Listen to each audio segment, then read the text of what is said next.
Hello everyone, welcome to MD Physics classes. আজি আমি second year or part 2 এটা chapter discuss কৰিম. Chapter টোৰ নাম হৈছে dual nature of radiation and matter বা অসমীয়াত ক'বলৈ গ'লে বিকিৰণ আৰু পদাৰ্থৰ দ্বৈত প্ৰকৃতি. ঠিক আছে? এতিয়া আমি চাব লাগিব বিকিৰণ আৰু পদাৰ্থৰ দ্বৈত প্ৰকৃতি মানে আসলতে আমাক লেসনটো কি বুজাবলৈ চেষ্টা কৰিছে. এতিয়া আমি কেইটামান কথা জানো যেনে ইলেক্ট্ৰন বা প্ৰোটন. ঠিক আছে এবিলাক কি বুলি কওঁ আমি পাৰ্টিকল বুলি কওঁ ইলেক্ট্ৰন প্ৰোটন তাহাঁতক কি বুলি কওঁ পাৰ্টিকল বা পদাৰ্থ বুলি কওঁ পদাৰ্থ তাৰপিছত লাইট বা পোহৰ ঠিক আছে বা ৰেডিঅ' তৰংগ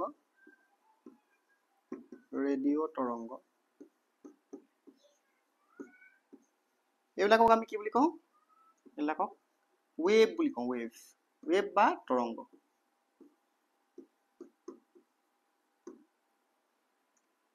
আৰু ৱেভ মানে কি আসলতে এনাৰ্জি তৰংগ মানে কি শক্তি সঞ্চাৰণ বুলি কয় তৰংগ মানে শক্তি এতিয়া আমি দুটা বেলেগ বেলেগকে পঢ়ি আছো বস্তু যেনে ইলেক্ট্ৰন প্ৰোটন পদাৰ্থ বুলি পঢ়ি আছো আৰু লাইট ৰেডিঅ' তৰংগ হওক বা তেনেকুৱা ৱেভ হওক এক্স ৰে হওক তো তেনেকুৱা বিলাকক আমি কি পঢ়িছো ৱেভ বা তৰংগ হিচাপে পঢ়িছো কিন্তু এইটো চেপ্টাৰ পঢ়ি আমি গম পাম যে ইলেক্ট্ৰন প্ৰোটন তাহাঁতি পদাৰ্থ হয় কিন্তু তাহাঁতৰ কি আছে তাহাঁতৰ তৰংগ প্ৰকৃতি আছে মানে তাহাঁতি কেতিয়াবা কি হ'ব তৰংগৰ দৰে বিহেভ কৰিব ঠিক তেনেদৰে লাইটটো আমি কি পাইছো তৰংগ পাইছো বা ৱেভ পাইছো ইলেক্ট্ৰমেগনেটিক ৱেভ পাইছো কিন্তু লাইটটো কেতিয়াবা কি হ'ব পদাৰ্থ কণিকাৰ নিচিনা বিহেভ কৰিব পদাৰ্থৰ কণিকাৰ নিচিনাকে বিহেভ কৰিব হ'ব তো সেই কাৰণে আসলতে চেপ্টাৰটোৰ নাম কি দিলে বিকিৰণ আৰু পদাৰ্থৰ দ্বৈত প্ৰকৃতি মানে এটা দুটা প্ৰকৃতি আছে এটা পদাৰ্থ প্ৰকৃতি আৰু এটা তৰংগ প্ৰকৃতি ঠিক তেনেদৰে তৰংগ বুলি যেটো আমি ধৰি আছো তাৰো কি আছে এটা পদাৰ্থৰ প্ৰকৃতি আছে বা পদাৰ্থ বুলি কেতিয়াবা ধৰিব পাৰি হ'ব এতিয়া তোমালোকৰ চেপ্টাৰটো সবতছে প্ৰথম চাব লাগিব আমি ওয়াৰ্ক ফাংশন বা কাৰ্যফলন মানে কি ওয়াৰ্ক ফাংশন বা কাৰ্যফলন যাক ফাইনতে বুজায় মনত ৰাখিবা ফাইনত ওয়াৰ্ক ফাংশন বা কাৰ্যফলন এটা কাৰ্যফলন বা ওয়েভ ফাংশন হয় একো নহয় কিছুমান যদি আমি ধাতু লওঁ বা মেটেলৰ শীট লওঁ বা তেনেকুৱা কিছুমান পদাৰ্থ লওঁ কি হয় তাৰ পৰা ইলেক্ট্ৰন ওলাই যাব পাৰে ইলেক্ট্ৰনবিলাক কি হ'ব পাৰে এই মেটেল শীটটো বা ধাতুৰ যিটো পৃষ্ঠ সেই পৃষ্ঠৰ পৰা ওলাই যাব পাৰে আৰু ধাতু পৃষ্ঠৰ পৰা ইলেক্ট্ৰনবিলাক ওলাবলৈ মিনিমাম আমি যিমান শক্তি দিব লাগে নিম্নতম যিমান শক্তি দিব লাগে তাকে আমি কি বুলি কৈছো কাৰ্যফলন বুলি কৈছো আৰু কাৰ্যফলনক আমি কিহে বুজাও ফাইনতে বুজাই তো মনত ৰাখিবা আৰু এই কাৰ্যফলনক আমি কোনটো এককত জোখো ইলেক্ট্ৰন ভোল্টত জোখো electron volt eV electron volt কাৰ্যফলন আমি সদায় ইলেক্ট্ৰন ভোল্টত জোখোৱাটো মনত ৰাখিবা কাৰ্যফলন মানে কি মই আকৌবাৰ কৈ দিছো যে কিছুমান ধাতু পৃষ্ঠৰ পৰা ইলেক্ট্ৰন ওলাবলৈ হলে কি কৰিব লাগে আমি বাহিৰপা এনাৰ্জি দিব লাগিব বা শক্তি দিব লাগিব তো হেতুকে যি নিম্নতম শক্তি দিলে আসলতে ইলেক্ট্ৰনটো বাহিৰলৈ ওলাই যায় তাকে মই কি বুলি কম কাৰ্যফলন বা ওয়াৰ্ক ফাংশন বুলি কম এতিয়া আমি ইয়াত ইলেক্ট্ৰন ভোল্ট বুলি এটা টাৰ্ম পালো দেখিছানে ইলেক্ট্ৰন ভোল্ট এতিয়া ইলেক্ট্ৰন ভোল্টৰ যদি আমি সংজ্ঞা দিব যাওঁ তেতিয়া কি হ'ব তোমালোকৰ আগতে এবাৰ পৰীক্ষাত সুধিছো ইলেক্ট্ৰন ভোল্টৰ সংজ্ঞা 1 ইলেক্ট্ৰন ভোল্টৰ সংজ্ঞা 1 ইভি বুলি কম যা সিম্পলি চাবলৈ গ'লে 1 ইলেক্ট্ৰন পূৰণ 1 ভোল্ট এটো কি হ'ব 1 ইলেক্ট্ৰন ভোল্ট আৰু যদি মই ভ্যালু বিলাক পুট কৰো 1 into electron 1.6 into 10 to the power -19 coulomb পূৰণ 1 ভোল্ট যদি লৈ লওঁ তেতিয়া এটোকে কি বুলি কম 1 ইলেক্ট্ৰন ভোল্ট বুলি কম আৰু ইয়াৰ আনসাৰটো কি হ'ব 1.6 ইনটু 10 to the power -19 যেটো এটা শক্তিৰ একক এটো কাৰণে কি আহি যাব এককটো শক্তিৰ একক জুল সেইকাৰণে জুল আহি যাব 1 ev ইকুৱেল টু কি হ'ব 1.6 ইনটু 10 to the power -19 জুল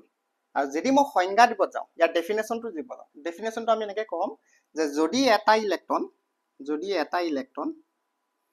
1 ভোল্ট বিভৱভেদৰ মাজেৰে 1 ভোল্ট বিভৱভেদ যদি প্ৰয়োগ কৰো এটা ইলেক্ট্ৰনে যদি আছে তাত যদি 1 ভোল্ট বিভৱভেদ প্ৰয়োগ কৰো তেতিয়া ইলেক্ট্ৰনটোৱে যিটো গতি শক্তি লাভ কৰিব বা যিটো শক্তি লাভ কৰিব ঠিক আছে তাকে আমি কি বুলি ক'ম 1 ইলেক্ট্ৰন ভোল্ট মানে এটা ইলেক্ট্ৰন 1 ভোল্ট বিভৱ ভেদৰ দ্বাৰা তাড়িত কৰিলে তাড়িত মানে যদি যাব দিও আমি স্পিডত তেতিয়া যিমান শক্তি ইলেক্ট্ৰনটোৱে লাভ কৰিব সেইটোকে মই কি বুলি ক'ম 1 ইলেক্ট্ৰন ভোল্ট বুলি ক'ম ঠিক আছে এতিয়া এই যে মই তোমালোকক কলো কথাটো যে ধাতু পৃষ্ঠৰ পৰা ইলেক্ট্ৰন উলিয়াই নিব পাৰি নিম্নতম কিছুমান শক্তি দিব লাগে তাই যাকে আমি কাৰ্যফলন বুলি কৈছিলো তাৰ তিনটা প্ৰক্ৰিয়া তোমালোকৰ কিতাপত দিয়া আছে আমি তিনটা প্ৰক্ৰিয়া চাম ইয়াতকে বেলেগ আৰু প্ৰক্ৰিয়া থাকিব পাৰে কিন্তু আমাৰ কিতাপত তিনটা দিয়া আছে কাৰণ আমি তিনটা প্ৰক্ৰিয়া চাম ঠিক আছে সবতছে প্ৰথম দিয়া আছে কি তাপ আয়নীয় নিৰ্গমন ইংলিছত ক'বলৈ গ'লে থাৰ্মোয়নিক ইমিশন বুলি ক'ম থাৰ্মোয়নিক ইমিশন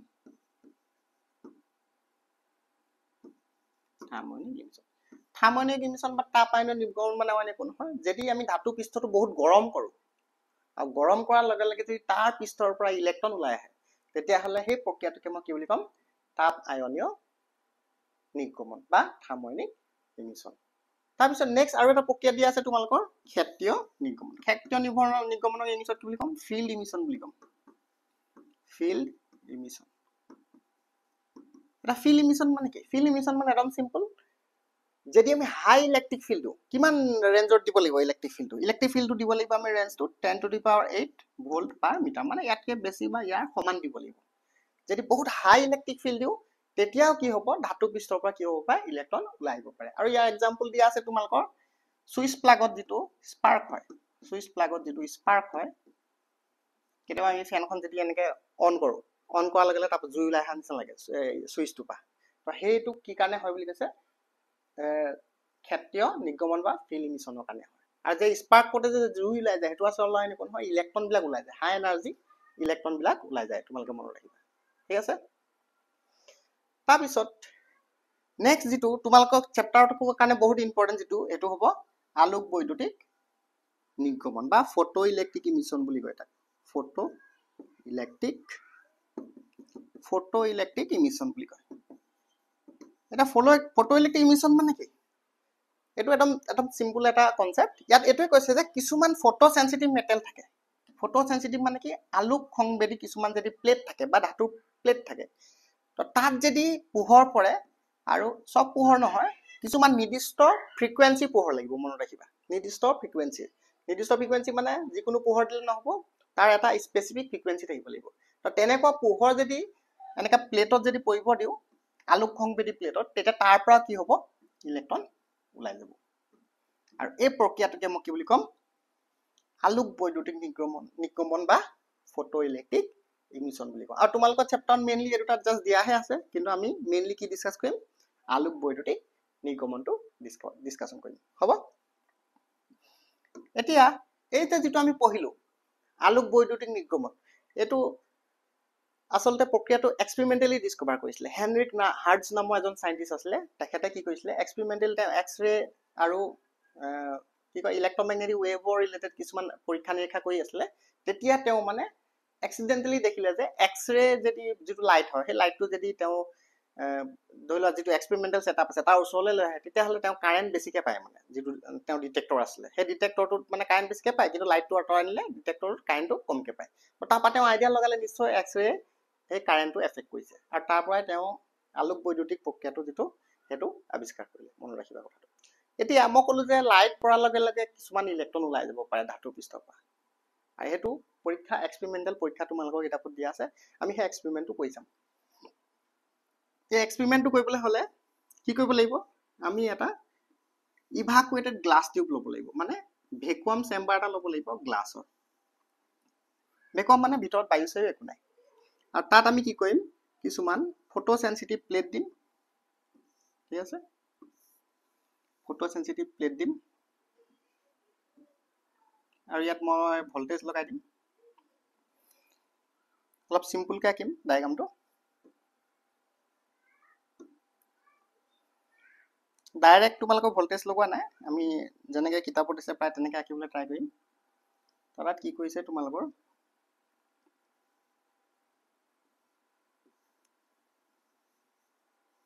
এনেকুৱা কিছুমান ৰেজিস্ট্যান্স দিছে আৰু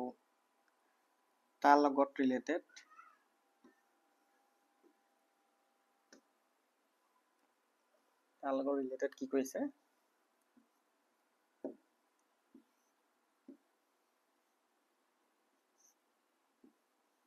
ইয়াত ভোল্টেজ এটা লগাই দিছে আচলতে আৰু ভোল্টেজটো আমি কম বেছি কৰি পাওঁ এইডাল এক্সট্ৰাকে লগোৱা কাৰণটো হ'ল মই মানে পজিটিভ নেগেটিভ কানেকশ্যনটো উল্টা কৰিব পাৰিম অন্য একো নাই আৰু ৰেজিষ্টেঞ্চ লগোৱা আছে মনত ৰাখিবা আৰু ইয়াত আমি এটা ভোল্ট মিটাৰ লগাব পাৰোঁ ইয়াত এটা আমি ভোল্ট মিটাৰ লগাব পাৰোঁ সৰি এম মিটাৰ লগাম ইয়াত কাৰেণ্টটো জুখিবলৈ ঠিক আছে আৰু ইয়াৰ লগত মিলাই আমি এটা ভোল্ট মিটাৰ দেখাব পাৰোঁ মনত ৰাখিবা ইয়াৰ লগত মিলাই আমি এটা ভোল্ট মিটাৰ দেখাব পাৰোঁ এইটো মই অকণ বহাই দিছোঁ ইয়াত মই এটা ভোল্ট মিটাৰ লগাব পাৰোঁ কাৰেণ্ট আৰু ভোল্টেজ জুখিবৰ কাৰণে এইটো মনত ৰাখিবা আমি ৰাফকৈ আঁকিছোঁ এইটো হ'ব কেথড আৰু এইটো এনড আৰু ইয়াত মই এটা কি দিম লাইটৰ চ'ৰ্চ দি দিম মানে ইয়াৰ পৰা পোহৰ আহিব পোহৰ আহি ক'ত পৰিবহি ফটো সেনচিটিভ বা আলোক সংবেদী প্লেটত পৰিব আলোক সংবেদী প্লেট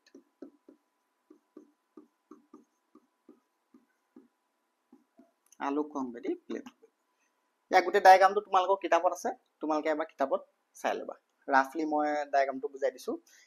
তো ইয়াত অন্য একো নহয় যেতিয়া আচলতে এইটো যিহেতু ভেকুৱাম টিউব হয় আৰু এইটো গ্লাছ দিয়া আছে গ্লাছৰ মাজেদি আৰামত তোমালোকৰ পোহৰ আহিব পাৰিব এতিয়া যেতিয়া লাইটটো অফ কৰি থয় তেতিয়া দেখিছে যে ইয়াত একো না কাৰেণ্ট দেখিব না ভোল্টেজ দেখিব আউটপুটত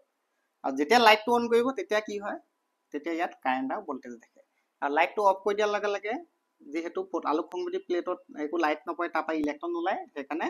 সাৰ্কিটটো কমপ্লিট নহয় আৰু তাৰ কাৰণে ইয়াৰ মাজেদি কি নাযায় কাৰেণ্ট নাযায় আৰু যদি লাইটটো অন কৰি দিয়ে তেতিয়া এইটো মই আলোক সংবেদী প্লেট কৈছোঁ ইয়াৰ পৰা কি ওলাব ইলেক্ট্ৰন ওলাব আৰু ইলেক্ট্ৰনবিলাক ওলাই এই কালেক্টৰ প্লেটত জমা হ'বগৈ আৰু জমা হোৱাৰ লগে লগে চোৱা এতিয়া চাৰ্কিট এটা বনি গ'ল আৰু চাৰ্কিট এটা বনাৰ লগে লগে ইয়াত কি পাই যাম আমি কাৰেণ্ট পাই যাম এইটো আচলতে পৰীক্ষামূলক ভাৱে অধ্যয়ন তোমালোকৰ দিয়া আছে কিতাপত কেনেকৈ মানে আমি ফটো ইলেক্ট্ৰিক এফেক্টটো বুজিব পাৰোঁ ঠিক আছে তাৰপিছত এডিচনেল ইয়াত কেইটামান কথা কোৱা আছে যেনেকৈ এই যে যিটো মই ভোল্টেজ লৈছোঁ এই ভোল্টেজটো বঢ়াই দিলে কি হ'ব কমাই দিলে কি হ'ব এই যে পজিটিভ নেগেটিভ উল্টা কৰিব পাৰোঁ মই কানেকশ্যনটো উল্টা কৰি দিলে কি হ'ব কেইটামান কণ্ডিশ্যন দিয়া আছে তাৰ ওপৰত এইটো যিটো লাইট দিয়া আছে তাৰ ইণ্টেনচিটিটো বা তীব্ৰতাটো যদি বঢ়াই দিওঁ তীব্ৰতাটো বঢ়াই দিলে কি হ'ব কমাই দিলে কি হ'ব ঠিক আছে তেনেকুৱা স্পেচিফিক কেইটামান তোমালোকৰ ডিটেইলছত বস্তু দিয়া আছে তাৰে দুটামান আমি ডিছকাছ কৰিম তাৰপিছত নেক্সট পাৰ্টটো মই নেক্সট যেতিয়া ভিডিঅ' বনাম তেতিয়া তাৰ পিছৰ পাৰ্টকেইটা আমি ডিছকাছ কৰিম ঠিক আছে এতিয়া প্ৰথম আমি চাম এই যে পোহৰৰ তীব্ৰতাৰ লগত যিটো মই কাৰেণ্ট পাম যিটো আউটপুট কাৰেণ্ট পাম আলোক সংবেদী প্ৰবাহ বুলি ক'ম তাৰ ৰিলেশ্যনটো কি তাৰ কাৰণে মই এখন গ্ৰাফ চাব লাগিব গ্ৰাফখন হ'ব এইফালে তোমাৰ মই ভোল্টেজটো চাম আৰু এইফালে কাৰেণ্টটো চাম এইফালে ভোল্টেজ নহয় সৰি এইফালে আমি কি চাম কাৰেণ্ট আৰু এইফালে আমি পোহৰৰ তীব্ৰতা চাম পোহৰৰ তীব্ৰতা ঠিক আছে পোহৰৰ তীব্ৰতা বা ইণ্টেনচিটিৰ লগত কাৰেণ্টটো কেনেকৈ কম বেছি হৈ যাব চিম্পুল কথা যদি মই তীব্ৰতাটো বঢ়াই দিওঁ বঢ়াই গৈ থাকিলে কি হ'ব ইয়াত বেছিকৈ পোহৰ আহি পৰিবহি আৰু বেছিকৈ পোহৰ পৰাৰ কাৰণে ইলেক্ট্ৰন কি হ'ব বেছিকৈ ওলাব আৰু বেছিকৈ ওলোৱাৰ লগে লগে কি হ'ব ইয়াত কাৰেণ্টটো আমি বেছি পাম কাৰণ ইলেক্ট্ৰনৰ গতি মানে কি কাৰেণ্ট সেইকাৰণে আমি ইয়াৰ যিটো গ্ৰাফ পাম সেইটো হ'ব কি হ'ব এনেকুৱা সমানুপাতিক বুলি কয় যাক ঠিক আছে তীব্ৰতা বঢ়োৱাৰ লগে লগে কাৰেণ্টটো বাঢ়ি যাব সমানুপাতিক পোহৰৰ তীব্ৰতাৰ লগত প্ৰবাহ কি ক'ম আমি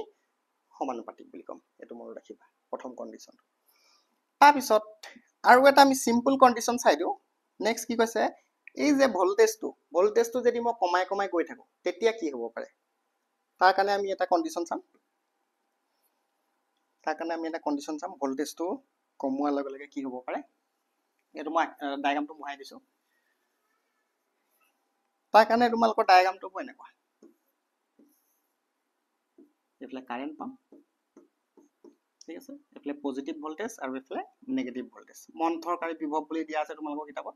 এইফালে ভিটো আগবাঢ়ি যাব এইফালে মাইনাছ ভিটো হৈ থাকিব নেগেটিভত আহে ভোল্টেজটো মন্থৰকাৰী বিভৱ বুলি কয় বা ৰিটাৰ্ডেড পটেনচিয়েল বুলি ক'ব ইংলিছত এতিয়া চোৱা যদি মই তীব্ৰতাটো ফিক্স কৰি থওঁ তেতিয়া অবভিয়াছলি মই কিবা কাৰেণ্ট এটা পাম হয়নে আৰু ভোল্টেজটো যদি মই আৰম্ভণিতে এটা 12 ভোল্ট ধৰি থৈছোঁ 12 ভোল্ট আছে, এইটো 12 ভোল্ট ইয়াত মই থৈ দিছো 12 ভোল্ট। তো 12 ভোল্টত আমি নিশ্চয় যেতিয়া লাইটটো অন হৈ থাকিব তেতিয়া কাৰেণ্ট এটা পাম। মই কাৰেণ্টটো ইয়াতে ধৰি লৈছো, এটোকে মই I1 ধৰি লৈছো। এতিয়া যেতিয়া মই ভোল্টেজটো কমাই গৈ থাকিম, কমাই যোৱাৰ লগে লগে আৰম্ভণিতে কাৰেণ্টটো নকমে, মনত ৰাখিবা, ঠিক আছে, আৰম্ভণিতে কাৰেণ্টটো নকমে। কিন্তু যেতিয়া আৰু কমাই কমাই গৈ থাকিম তেতিয়া দেখিবা যে ভোল্টেজটো লাহে লাহে কাৰেণ্টটো কমি আহিব। তাৰপিছত যদি এতিয়া ইয়াত কি হৈছে, এইটো 0, মানে ভোল্টেজটো 0 কৰোতেও আমি কিন্তু কাৰেণ্ট এটা পাই আছো। এতিয়া আমি কানেকশ্যনটো উল্টা কৰি দিম, উল্টা কৰিলে এইফালে আহিব কাৰেণ্টটো, আৰু উল্টা কৰাৰ লগে লগে কি হ'ব, ভোল্টেজটো তেতিয়া আৰু কমি আহিব, কমি আহি আহি আহি এটা নিৰ্দিষ্ট মই বিভৱ পাই যাম, সেইটোকে তোমালোকৰ কাট অফ পটেনচিয়েল বুলি কয়, ঠিক আছে, কাট অফ পটেনচিয়েল বা ষ্টপিং পটেনচিয়েল বুলি ক'ম, ঠিক আছে, আৰু অসমীয়াত তাক কি বুলি ক'ম, প্ৰতিবন্ধক বিভৱ বুলি ক'ম, মনত ৰাখিবা। আৰু এটা কথা মনত ৰাখিবা, সেই প্ৰতিবন্ধক বিভৱ পোৱাৰ পিছত যিমানে মই পোহৰৰ তীব্ৰতাটো বঢ়াও বা কমাও কাৰেণ্ট আমি তেতিয়া নেপাম, মানে এটা নিৰ্দিষ্ট ভোল্টেজৰ পিছত কাৰেণ্টটো 0 হৈ যাব, তাৰপিছত আমি পোহৰৰ তীব্ৰতা বঢ়াই থাকিলেও কেতিয়াও কাৰেণ্টটো ভোল্টেজটো সেই নিৰ্দিষ্ট ভোল্টেজত আচলতে কাৰেণ্টটো নাপাওঁ। ঠিক তেনেদৰে এইটো তীব্ৰতা বঢ়াই দিলে কাৰেণ্টটো কি হ'ব, অকণ বেছিকে পাম প্ৰথমতে, আৰম্ভণি আকৌ কণ্ডিশ্যনটো লৈছো, এইটো I2 লৈছো। তাৰপিছত দেখিছে যে আকৌ যেতিয়া মই ভোল্টেজটো কমাই আনিম গ্ৰাফখন চিমিলাৰ বনিব আৰু আহি পেলানি একেডোখৰ জেগাতে কাৰেণ্টটো 0 হৈ যাব। আৰু এই স্পেচিফিক যিটো ভোল্টেজ, সেই ভোল্টেজটোকে কি বুলি কয়, প্ৰতিবন্ধক বিভৱ বা ষ্টপিং পটেনচিয়েল বুলি ক'ব, ঠিক আছে, কাট অফ পটেনচিয়েল বুলি কয়, মনত ৰাখিবা। ইয়াত আমি এটা দুটা কথাই ডিছকাছ কৰিলো, তীব্ৰতাৰ লগত কাৰেণ্টটো বা আলোক সংবেদী প্ৰবাহ কেনেকে মানে নিৰ্ভৰ কৰে, আৰু ভোল্টেজটো কম বেছি কৰিলে প্ৰবাহটো যিটো আমি বিদ্যুৎ প্ৰবাহ পাইছো বা কাৰেণ্টটো, সেই কাৰেণ্টটো কেনেকে সলনি হয় আমি সেইটো চাম। এতিয়া নেক্সট তোমালোকৰ এটা টপিক আছে, ফটো ইলেক্ট্ৰিক এফেক্টৰ এক্সপ্লেনেশ্যন দিছে কোনে, আইনষ্টাইনে দিছে, আমি সেইটো ডিছকাছ কৰিব লাগিব। আইনষ্টাইন ফটো ইলেক্ট্ৰিক এফেক্ট বুলি কয় না, আলোক বৈদ্যুতিক প্ৰবাহৰ ওপৰত পোহৰ তীব্ৰতা অলৰেডি আমি চালো, এইটো চালো। নেক্সট আমি চাম আইনষ্টাইনৰ আলোক বৈদ্যুতিক সমীকৰণ। আইনষ্টাইনে আমাক ফটো ইলেক্ট্ৰিক এফেক্ট বা আলোক বৈদ্যুতিক সমীকৰণ এটা দিছিলে, সেইটো আমি চাম। এতিয়া আইনষ্টাইনে আলোক বৈদ্যুতিক সমীকৰণ দিয়া আগতে পোহৰৰ ওপৰত এটা নতুন থিয়ৰী দিলে। আগতে মানুহে পোহৰটো তৰংগ বুলি ভাবি আছিলে বা ৱেভ বুলি ভাবি আছিলে, হয়নে? এতিয়া আইনষ্টাইনে ক'লে যে পোহৰটো তৰংগ হ'ব পাৰে, কিন্তু পোহৰটোৱে লগতে কি কেনেকুৱা নিচিনা ব্যৱহাৰ কৰিব বা বিহেভ কৰিব, পদাৰ্থৰ কণিকাৰ নিচিনা বিহেভ কৰিব বুলি ক'লে। আৰু তেখেতে নাম দিলে সেই পদাৰ্থৰ কণিকাবিলাকক নাম দিলে কি, ফটোন। মানে আইনষ্টাইনৰ মতে পোহৰ এতিয়া তৰংগ নিচিনাকে নহয়, কিছুমান পদাৰ্থৰ কণিকা নিচিনাকে আহিব, পাৰ্টিকল নিচিনাকে আহিব, আৰু এইবিলাককে নাম দিলে কি, তেওঁ ফটোন।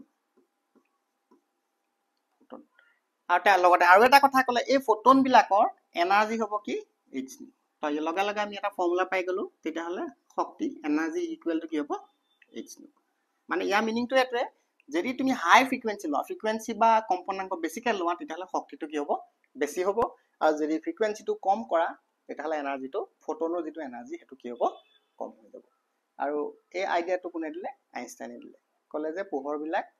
কিছুমান সৰু সৰু কণিকাৰে গঠিত, আৰু সেই কণিকাবিলাককে তেওঁ নাম দিলে কি, ফটোন, আৰু প্ৰতিটো ফটোনৰ শক্তি কিমান থাকিব, ই ইকুৱেল টু h। নিউ হ'ল কম্পনাংক, h হ'ল কি, প্লাংকৰ ধ্ৰুৱক,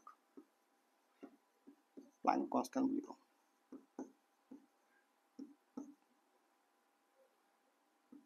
প্লাংক কনষ্টেণ্ট।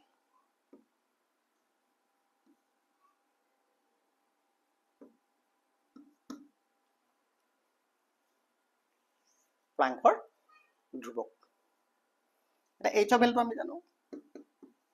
6.62 × 10⁻⁻34 জুল ছেকেণ্ড। এইটো h ৰ মান তোমালোকে মনত ৰাখিবা। প্ৰথমতে এইটো থিয়ৰী দিলে, তাৰপিছত এতিয়া ফটো ইলেক্ট্ৰিক এফেক্টটো আইনষ্টাইনে এক্সপ্লেইন কৰিছে। কেনেকৈ এক্সপ্লেইন কৰিছে আমি চাই লওঁ। আইনষ্টাইনে কি ক'লে আমাক,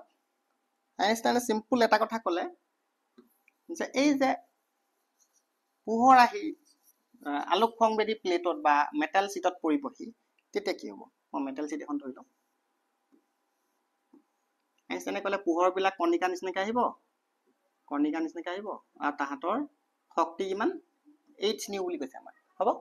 আৰু এই যে h নিউ শক্তিবিলাক আহি ক'ত পৰিব, ইয়াত পৰিবহি, ইলেক্ট্ৰনবিলাক ইয়াত থাকিব, আৰু শক্তিবিলাক আহি আহি পোহৰবিলাক আহি আহি ক'ত পৰিব, ইয়াত পৰিবহি। আৰু পৰাৰ লগে লগে ইলেক্ট্ৰনবিলাকে এই শক্তিটো লাভ কৰি কি কৰিব বাহিৰলৈ ওলাই যাব ঠিক আছে আৰু ওলাই যোৱাৰ লগে লগে কিবা এটা বেগত ওলাই যাব তেতিয়া বেগ যদি থাকে তাৰ লগত কি থাকিব গতি শক্তি থাকিব হয়নে আইনষ্টাইনৰ মতে সৰ্বোচ্চ গতি শক্তি কি হ'ব kmax ইকুৱেল টু টোটেল আসলতে পোহৰৰ শক্তি কিমান আছিল h nu হ'ব আৰু মাইনাস কি হ'ব লাগিব মাইনাস ফাইনত হ'ব লাগিব মাইনাস ফাইনত কেলে কৰিম এতিয়া নিজে h nu শক্তি ইলেক্ট্ৰনটো পালেও ইলেক্ট্ৰনটো যেটা মেটেল সাৰফেস বা ধাতু পৃষ্ঠৰ পৰা বাহিৰলৈ ওলাওঁতেতো কিবা শক্তি এটা খৰচ হ'ব শক্তি খৰচ হ'ব নহয় কাৰণ ই ধাতু পৃষ্ঠৰ পৰা প্ৰথমতে বাহিৰলৈ ওলাব লাগিব শক্তি খৰচ হ'ব বা এনাৰ্জি লছ হ'ব তো শক্তি খৰচ কিমান হ'ব এটা বাই ডেফিনেশন তোমালোকৰ ওয়ার্ক ফাংশন মই দিয়া আছিল ফাইনত মনত আছে নে ফাইনত মানে কি কৈছিলো যি শক্তি পালে বা যি নিম্নতম শক্তি পালে ইলেক্ট্ৰনটা ধাতু পৃষ্ঠৰ পৰা বাহিৰলৈ ওলাই আহে তাকে কি বুলি কৈছিলো ফাইনত বুলি কৈছিলো তো অবিয়াসলি মুঠ শক্তিৰ পৰা ফাইনটো মাইনাস কৰিব লাগিব মানে ইমানটো শক্তি ইলেক্ট্ৰনটো বাহিৰলৈ ওলাওতে খৰচ হ'ল তাৰ পিছত যেটো এনাৰ্জি থাকিব h nu পৰা যেটা ফাইনত কৈ যেটো এনাৰ্জি থাকিবগে সেই এনাৰ্জিটো কি দিব ম্যাক্সিমাম কাইনেটিক এনাৰ্জি দিব ঠিক আছে আৰু এই সমীকৰণটোকে এই সমীকৰণ 1 যদি কওঁ এই সমীকৰণ 1 টোকে কি বুলি কম আইনষ্টাইনৰ আলোক বৈদ্যুতিক সমীকৰণ বুলি কম বা ইংলিছত কি বুলি কম আইনষ্টাইনৰ ফটো ইলেক্ট্ৰিক ইকুৱেশ্যন বুলি কম ফটো ইলেক্ট্ৰিক ইকুৱেশ্যন বা Einstein equation for photo electric effect মনত ৰাখিবা আইনষ্টাইনে আমাক এই ফৰ্মুলা দিলে এতিয়া কেইটামান আমি কনসেপচুৱেল কথা চাই লওঁ এতিয়া চোৱা যদি ফাইনত মই ধৰিলো এনেকা ধাতু পৃষ্ঠ এখন লৈছো আৰু ইয়া ফাইনতটো মই নিজে ধৰি লব পাৰো ধৰি লোৱা 2 ইলেক্ট্ৰন ভোল্ট আৰু এটা মই দুটা পোহৰ লৈছো h nu 3 ইলেক্ট্ৰন ভোল্ট আৰু এটা পোহৰ আহি পৰিছে ধৰি লোৱা সেই পোহৰটো মই ধৰিছো h nu equal to 1 electron দুটা টাইপৰ পোহৰ লৈছো এটা কোনটো পোহৰ পৰিলে আসলতে ফটো ইলেক্ট্ৰিক এফেক্ট বা আলোক বৈদ্যুতিক প্ৰক্ৰিয়াটো আমি পাম সিম্পল কে যদি চাব যোৱা ইয়াৰ পৰা ইলেক্ট্ৰন ওলাওতে মানে ধাতু পৃষ্ঠৰ পৰা ইলেক্ট্ৰন ওলাবলে কিমান শক্তি লাগে 2 ইলেক্ট্ৰন ভোল্ট আৰু তুমি লাইটটো দি আছা কিমান 1 ইলেক্ট্ৰন ভোল্ট যদি দি আছা তো অবিয়াসলি ইমানটো ইলেক্ট্ৰনটোকে বাহিৰলৈ উলিয়াব নোৱাৰিব 1 ইলেক্ট্ৰন ভোল্ট কাৰণ 2 ইলেক্ট্ৰন ভোল্ট হলে সেই ইলেক্ট্ৰনটো বাহিৰলৈ ওলাব তো যেহেতু 1 ইলেক্ট্ৰন ভোল্টৰ যেটো পোহৰ 1 ইলেক্ট্ৰন ভোল্ট শক্তি থকা যেটো পোহৰ সেই পোহৰটোৱে কি কৰিব ইলেক্ট্ৰনটো বাহিৰলৈ উলিয়াব নোৱাৰে আৰু লগতে যদি আমি নেক্সট যেটো পোহৰ দিছো তাৰ এনাৰ্জি কিমান দিছো 3 ইলেক্ট্ৰন ভোল্ট দিছো তো এই যদি 3 ইলেক্ট্ৰন ভোল্টৰ যদি আমি পোহৰ এই মেটেল পৃষ্ঠটো পৰিব দিও তেতিয়া কি হ'ব আহিব আৰু ইলেক্ট্ৰনে ধাতু পৃষ্ঠৰ পৰা ইলেক্ট্ৰন ওলাই আহিবলৈ কিমান খৰচ হ'ব 2 ইলেক্ট্ৰন ভোল্ট খৰচ হ'ব তো আলটিমেটলি কাইনেটিক এনাৰ্জি কিমান হ'বগে kmax equal to h nu minus phi naught হয় আমি জানো মানে 3 electron volt minus 1 electron volt equal to কি হ'ব 1 electron volt ultimately kinetic energy কিমান হ'বগে 1 ইলেক্ট্ৰন ভোল্ট অৰ্থাৎ এই প্ৰক্ৰিয়াটোত কি হ'ব আলোক বৈদ্যুতিক পৰিঘটনাটো ঘটিব বা আলোক বৈদ্যুতিক পৰিঘটনাটো ঘটিব ঠিক আছে ফটো ইলেক্ট্ৰিক ইমিশনটো পসিবল হ'ব যদি আমি ইংলিছত ক'ব যাওঁ হ'ব তো ইয়াৰ পৰা মই এটা কন্ডিশন লিয়াব পাৰো কন্ডিশনটো কি যে ফটো ইলেক্ট্ৰিক ইমিশন পসিবল হ'ব কেতিয়া কন্ডিশনটো কি হ'ব h nu টো কি হ'ব লাগিব সদায় ফাইনতকৈ ডাঙৰ হ'ব লাগিব ইকুৱেল টু এনেকে h nu সদায় ডাঙৰ বা সমান হ'ব লাগিব কাটকে ফাইনতকৈ ঠিক আছে h nu ডাঙৰ হ'ব লাগিব বা সমান হ'ব লাগিব কাটকে ফাইনতকৈ তেতিয়াহে এই কন্ডিশনটো হলেহে ফটো ইলেক্ট্ৰিক ইমিশনটো পসিবল হ'ব মনত ৰাখিবা ঠিক আছে আৰু ফাইনতো এটা ফৰ্মুলা আছে phi naught equal to e v naught এটো মনত ৰাখিবা আৰু ইয়াত v নট কি হৈছে v নটকে ষ্টপিং পটেনশিয়েল বুলি কয় ষ্টপিং পটেনশিয়েল বুলি কয় মনত ৰাখিবা আৰু ইটো আমি গম পাই ইলেক্ট্ৰনিক চাৰ্জ তাৰ ভ্যালু জানো 1.9 into 1.6 into 10 power minus 19 coulomb হ'ব এই কন্ডিশনটো হয় মনত ৰাখিবা h nu সদায় ডাঙৰ হ'ব ফাইনতকৈ আৰু h nu টো ডাঙৰ হ'ব ফাইনত মানে আমি কি লিখিব পাৰো h nu not লিখিব পাৰো কাৰণ এটো এটা কি হয় শক্তি ঠিক আছে h nu not লিখিব পাৰো আমি ফাইনত মানে কাৰণ শক্তি মানে h nu লিখিব পাৰো তো যেহেতু এটো এটা শক্তিয়ে হয় নিম্নতম শক্তি খালি তো এখান তাক আমি কি লিখিব পাৰো h nu not লিখিব পাৰো তো ইয়াৰ পৰা আমি আৰু এটা কন্ডিশন পাই যাম কি হ'ব নিউটো মানে ফ্ৰিকুৱেঞ্চিটো ডাঙৰ হ'ব লাগিব কাটকে নিউ নোটলৈকে হ'ব আৰু য'ত আমি আৰু এটা কণ্ডিশ্যন লিখিব পাৰোঁ ফাইনত মানে কি এইচ নিউ নোট হ'ব ফাইনতো মই দুটা ফৰ্মুলা দি দিলোঁ তোমালোকক যিটো আমি পিছত প্ৰব্লেম কৰিবলৈ ইউজ কৰিম হ'ব phi naught equal to H nu naught আৰু phi naught equal to E V naught দুটা ফৰ্মুলা আমাৰ ইউজ হ'ব পিছত এইটো তোমালোকে মনত ৰাখিবা ঠিক আছে আজিলৈ ইমানে মই লাহে লাহে তোমালোকৰ গোটেই কোৰ্সৰ প্ৰতিটো চেপ্টাৰে মই লাহে লাহে আনিবলৈ ট্ৰাই কৰিম আৰু তোমালোকে যিমান পাৰা ভিডিঅ'টো শ্বেয়াৰ কৰা যিমানে শ্বেয়াৰিং হ'ব তো তোমালোকৰ লগৰবিলাকৰ কাৰণে সুবিধা হ'ব আৰু মোৰো আচলতে এটা মটিভেশ্যন পাম যে ভিডিঅ'টো ল'ৰা ছোৱালীবিলাকে চাইছে বা ছাত্ৰ ছাত্ৰীসকলে চাই কিবা এটা তেওঁলোকৰ লাভ হৈছে ঠিক আছে আৰু তোমালোকে কমেণ্ট কৰিবলৈ নাপাহৰিবা কমেণ্টত তোমালোকে জনাবা ভিডিঅ'টো কেনেকুৱা লাগিছে থেংক ইউ থেংকছ ফৰ ৱাচিং